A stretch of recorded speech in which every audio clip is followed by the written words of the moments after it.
ಒಂದು ಕಡೆ ಪುತ್ರ SIT ಕಸ್ಟಡಿಯಲ್ಲಿದ್ದಾರೆ. ಅವರ ಪತ್ನಿ ಅಜ್ಞಾತ ಸ್ಥಳದಲ್ಲಿದ್ದಾರೆ. ಇತ್ತ ಮಾಜಿ ಸಚಿವ HD ರೇವಣ್ಣ ಅವರು ದೇವಸ್ಥಾನಗಳಿಗೆ ಭೇಟಿ ಕೊಡ್ತಾ ಇದ್ದಾರೆ. ಹಾಸನದ ಹೊಳೆನರಸೀಪುರದ ಲಕ್ಷ್ಮೀ ನರಸಿಂಹಸ್ವಾಮಿ ದೇವಾಲಯಕ್ಕೆ HD ರೇವಣ್ಣ ಭೇಟಿ ಕೊಟ್ಟಿದ್ದಾರೆ. ಹರದನಹಳ್ಳಿಯಿಂದ ಹೊಳೆನರಸೀಪುರದ ದೇವಾಲಯಕ್ಕೆ ಬಂದಿದ್ದಾರೆ. ದೇವರಿಗೆ ಮೊರೆ ಹೋಗಿದ್ದಾರೆ. ತಮ್ಮ ಎಲ್ಲ ಸಂಕಷ್ಟಗಳಿಂದ ದೂರ ಮಾಡಬೇಕು ಅಂತ ಹೇಳಿ ದೇವರ ಬಳಿ ಪ್ರಾರ್ಥನೆ ಮಾಡಿಕೊಂಡಿದ್ದಾರೆ. ಚುನಾವಣಾ ಫಲಿತಾಂಶಕ್ಕೂ ಮುನ್ನವೇ ವಿಶೇಷ ಪೂಜೆ ಸಲ್ಲಿಕೆ ಮಾಡಿದ್ದಾರೆ.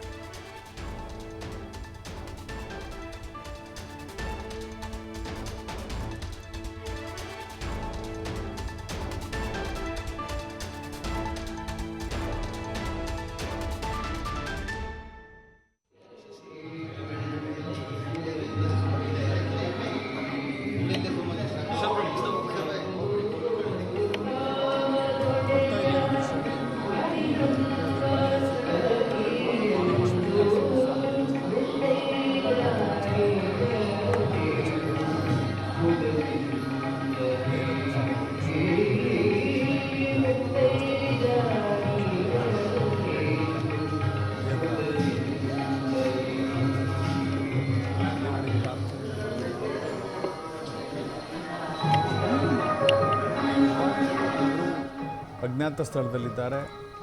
SIT ಮುಂದೆ ಹಾಜರಾಗಿಲ್ಲ. ಅವರು ಎಲ್ಲಿದ್ದಾರೆ ಅನ್ನೋದೇ ಹುಡುಕಾಟ ನಡೀತಾ ಇದೆ. ಇನ್ನೊಂದು ಕಡೆ ಪ್ರಜ್ವಲ್ ರೇವಣ್ಣ SIT ಕಸ್ಟಡಿಯಲ್ಲಿದ್ದಾರೆ, ವಿಚಾರಣೆಯನ್ನು ಎದುರಿಸ್ತಾ ಇದ್ದಾರೆ. ಈ ಸಂದರ್ಭದಲ್ಲಿ ಸಹಜವಾಗಿ ಆ ಬೇಸರ, ನೋವು ಅನ್ನೋದಿದ್ದೇ ಇರುತ್ತೆ. ಆ ಕಾರಣಕ್ಕಾಗಿಯೇ HD ರೇವಣ್ಣ ಅವರು ದೇವಸ್ಥಾನಗಳಿಗೆ ಭೇಟಿ ಕೊಟ್ಟಿದ್ದಾರೆ. ಹರದನಹಳ್ಳಿಯ ದೇವೇಶ್ವರ ದೇವಸ್ಥಾನ, ಈಗ ಹೊಳೆನರಸೀಪುರದ ಲಕ್ಷ್ಮೀ ನರಸಿಂಹಸ್ವಾಮಿ ದೇವಸ್ಥಾನಕ್ಕೆ ಭೇಟಿ ಕೊಟ್ಟಿದ್ದಾರೆ. ಅಲ್ಲಿ ವಿಶೇಷ ಪೂಜೆಯನ್ನು ಸಲ್ಲಿಕೆ ಮಾಡ್ತಾ ಇದ್ದಾರೆ.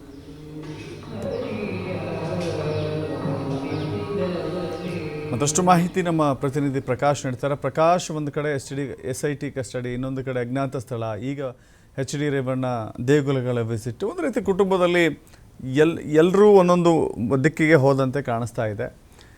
ದೇವರ ಮೊರೆ ಹೋಗಿದ್ದಾರೆ. ಪ್ರಕಾಶ್, ದಶರಥ್, ಈಗಾಗಲೇ ಹಾಸನ ಜಿಲ್ಲೆ ಹೊಳೆನರಸೀಪುರದ ಪಟ್ಟಣದಲ್ಲಿರ್ತಕ್ಕಂತಹ ಲಕ್ಷ್ಮೀ ನರಸಿಂಹನ ದೇವರ ಮೊರೆ ಹೋಗಿರ್ತಕ್ಕಂಥದ್ದು ಮಾಜಿ ಸಚಿವ HD ರೇವಣ್ಣ. ಯಾಕಂತಂದ್ರೆ ಚುನಾವಣೆಯ ಫಲಿತಾಂಶ ಕೇವಲ ನಾಳೆ ಒಂದೇ ದಿವಸ ಮಾತ್ರ ಬಾಕಿ ಇರುವಂತದ್ದು. ಹಾಗಾಗಿ ಫಲಿತಾಂಶ ವಿಚಾರವನ್ನು ತಿಳಿದಂತಹ ರೇವಣ್ಣ ಒಂದಿಷ್ಟು ದೇವರ ಮೊರೆ ಹೋಗಿರುವಂತದ್ದು ಅನ್ನೋದು ಮೊದಲನೆಯ ಮಾಹಿತಿ ಕೂಡ ನಮ್ಗೆ ಸಿಕ್ಕಿರುವಂತದ್ದು. ಯಾಕಂತಂದ್ರೆ ಈಗಾಗಲೇ ದೇವರನ್ನು ನಂಬುವಂತಹ HD ರೇವಣ್ಣ ಸಾಕಷ್ಟು ಪೂಜೆಯನ್ನು ಮಾಡುವಂತದ್ದು, ಜೊತೆಗೆ ದೇವರ ಹಿಂದೆ ಅಂದ್ರೆ ದೇವಸ್ಥಾನಕ್ಕೆ ಹೆಚ್ಚಾಗಿ ಹೋಗುವಂತದ್ದು.